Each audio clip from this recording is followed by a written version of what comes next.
So now let's proceed to anogenital area.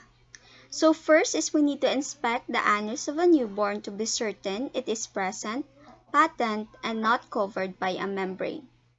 So we have here two cases if ever there is a defect. So we have here imperforate anus. It is a defect in which the opening to the anus is missing or blocked. While meconium ileus is a bowel obstruction that occurs when the meconium in your child's intestine is even thicker and stickier than normal meconium, creating a blockage in a part of the small intestine called the ileum. That is why it is called meconium ileum, because there is a meconium blockage in the ileum. So we need to also note the time after birth at which the infant first passes meconium.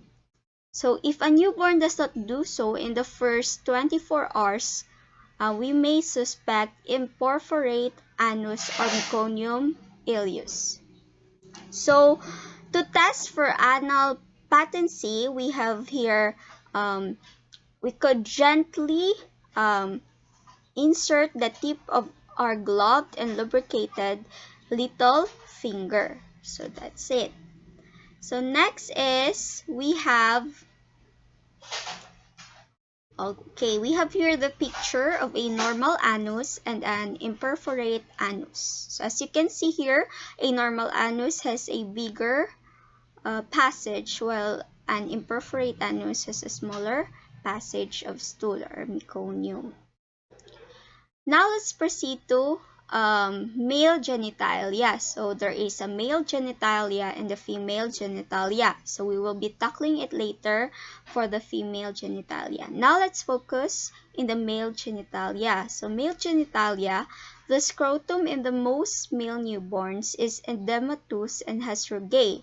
So rugae is a folds in the skin. So both testes should be present in the scrotum. If one or both testicles are not present, it is called cryptorchidism. So when there is, if there's two testicles found, then it is normal.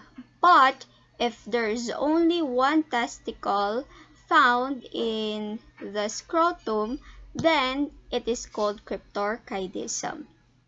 So this condition could be caused by, so we have here agenesis, ectopic testes, and undescended testes. So agenesis is the absence of an organ, while ectopic testes, the testes could not enter the scrotum because the opening to the scrotal sac is closed. So it is closed. That's why it is called ectopic testes. And undescended testes is the vas deferens, or the artery is too short to allow the testes to descend. So it does not descend in the scrotum. So we have here a picture of an undescended testicle. So as you can see there, it did not go down. So now let's proceed to the on how to palpate or check if there is testis. So make a practice of pressing your non-dominant hand against the inguinal ring before palpating for testes. So they do not slip upward and out of the scrotal sac as you palpate. So here, male genitalia. We're still in the male genitalia. So first is, we need to inspect the tip of the penis to see that the urethral opening is at the tip of the glans, not on the dorsal surface, or what we call the epispadias, or on the ventral surface, or the hypospadias.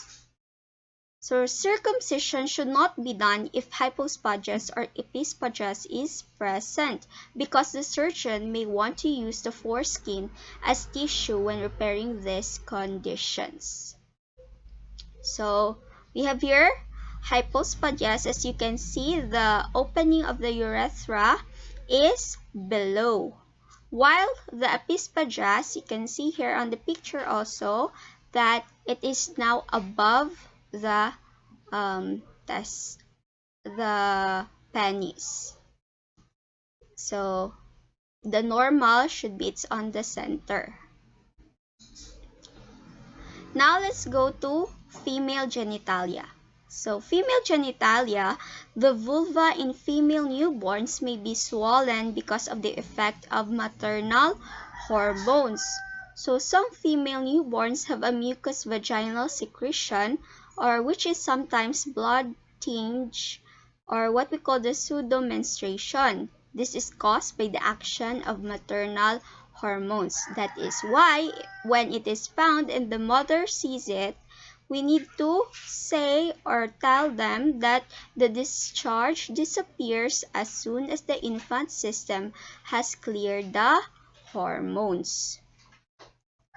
So now let's proceed to the back.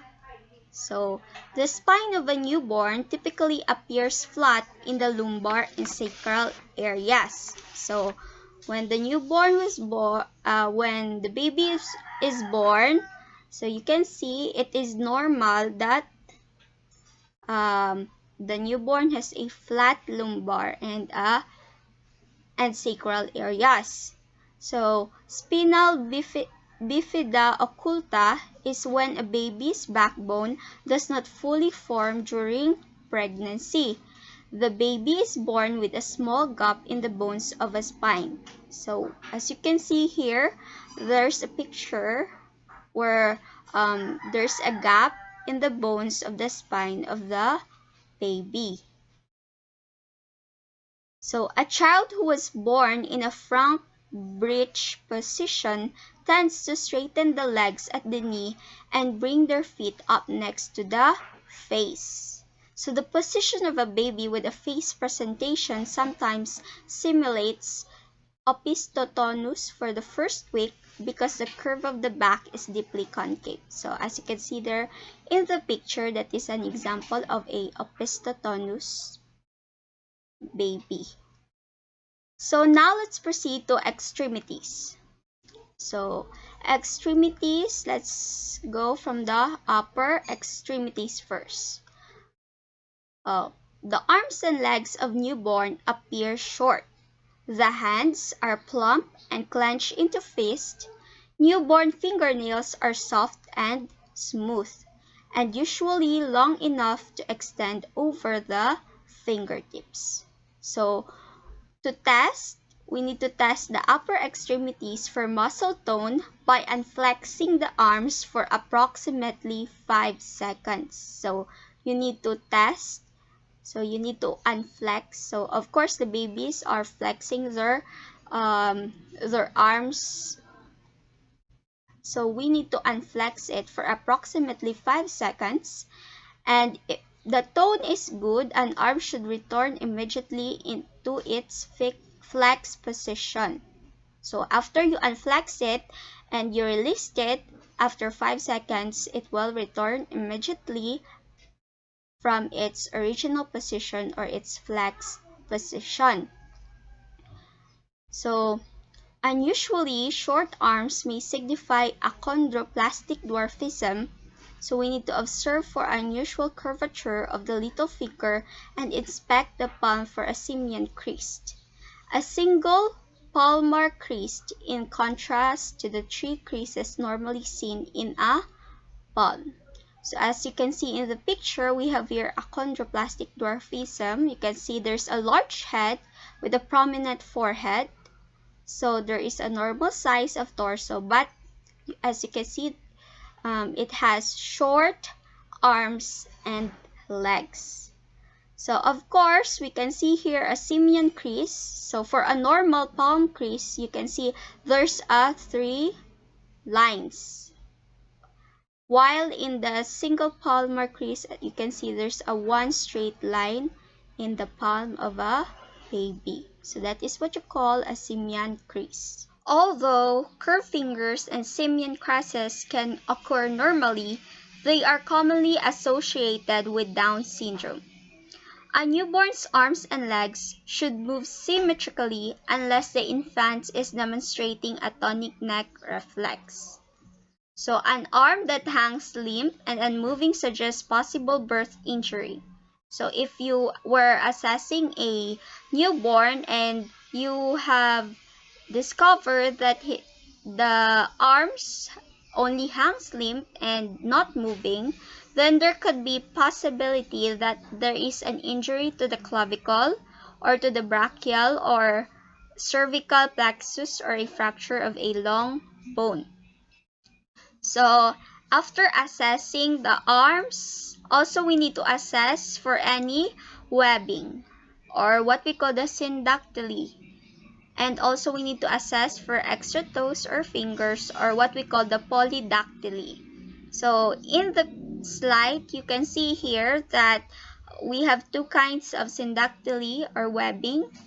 Incomplete and complete. Incomplete, we have still spaces in between and they are not fully attached or glued together. While here, the fingers are now fully attached together. In the polydactyly, you can see here that there is an extra finger or toes appear. So as we normally know that there is only 5 fingers existing in our hands and on our feet. That is why there is a abnormality, or it is mostly normal to other families, but this is what we need to assess also. So normally newborns' legs are broad as well as short. The sole of the foot appears flat because of an extra pad of fat in the longitudinal arc. So the foot of a term newborn has many crisscross lines on the sole. So if you have checked on the newborn's babies, there are many crisscross lines on the sole and it is covered approximately 2/3 of the foot. So if you discover that the creases cover only less than 2/3 of the foot, then there could be a possibility or we could suspect immaturity. So the feet of many newborn turn in varus deviation because of their former intrauterine position. So this simple deviation needs no correction. So we cannot correct it, or there's no need to correct it if the feet can be brought into the midline by easy manipulation. So when the infant begins to bear weight, the feet will align themselves. But if a foot does not align readily, or it will not turn to a definite midline position, as you can see in the picture, there could be a club foot or a talipes deformity present. So the feet of the baby are not aligned midline. So with a newborn in a supine position, both hips can be flexed and abducted to such an extent of 180 degrees that the knees touch or nearly touch the surface of the bed. So as you can see in the picture, you are performing a hip abduction in a newborn.